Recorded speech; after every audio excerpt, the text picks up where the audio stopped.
కుల్కచెర్ల మండలం దాసియా నాయక్ తండా అంబేద్కర్ విగ్రహ ఆవిష్కరణ కార్యక్రమంలో పాల్గొన్న BRS party working president KTR Anumula Revanth Reddy కాదు అబద్ధాల రేవంత్ రెడ్డి కేటీఆర్ తొందరలో కొడంగల్లో బజాప్తా భారీ బహిరంగ సభ నిర్వహిస్తాం రైతు రుణమాఫీ పూర్తిగా జరిగింది అని నిరూపిస్తే రాజకీయ సన్యాసం తీసుకుంటా చిన్న పెద్ద తేడాలు కులాన్ని బట్టి కాదు గుణాన్ని బట్టి ఉంటుంది. ఇందాక తమ్ముడు సంజీవ్ మాట్లాడుతూ చిన్న కులం పెద్ద కులం అని మాట్లాడాడు. చిన్న కులం పెద్ద కులం ఏముండదు, చిన్న గుణం పెద్ద గుణం ఉంటది.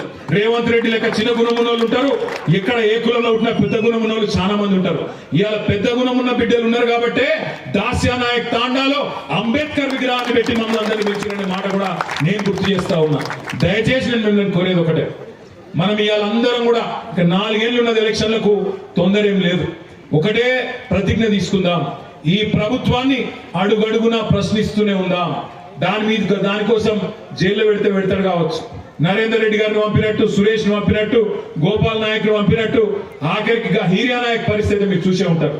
ఆయనకు సంగారెడ్డి జైల్లో ఛాతీ నొప్పి వచ్చింది. ఛాతీ నొప్పి వస్తే, గుండె నొప్పి వస్తే నిజంగా మనిషి అంటోడు అయితే ఏం చేస్తాడు? ప్రభుత్వం నడిపేటోడికి మనసు ఉంటే ఏం చేస్తాడు? వెంటనే అంబులెన్స్ ఎక్కించుకొని ఒక దగ్గరలో ఉన్న బెస్ట్ హాస్పిటల్కి తీసుకుపోతాడు. కానీ రేవంత్ రెడ్డి ప్రభుత్వం ఏం చేసింది ఎరికేనా? కొడంగల్ రైతు, కొడంగల్ గిరిజనుడు నాకు భూమి అని అంటాడా, మా అన్న తిరుపతి రెడ్డి పోయి అడిగితే కూడా ఇయడా అని చెప్పి గుండె నొప్పి అంటే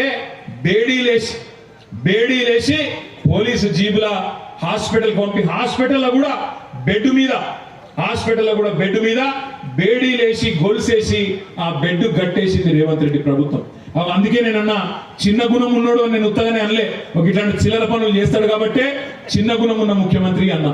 అందుకే ఖచ్చితంగా ప్రభుత్వాన్ని నిలదీస్తూనే ఉండాలి, మాట తప్పిన ప్రతి సందర్భంలో ప్రశ్నిస్తూనే ఉండాలి, అడుగుతూనే ఉండాలి.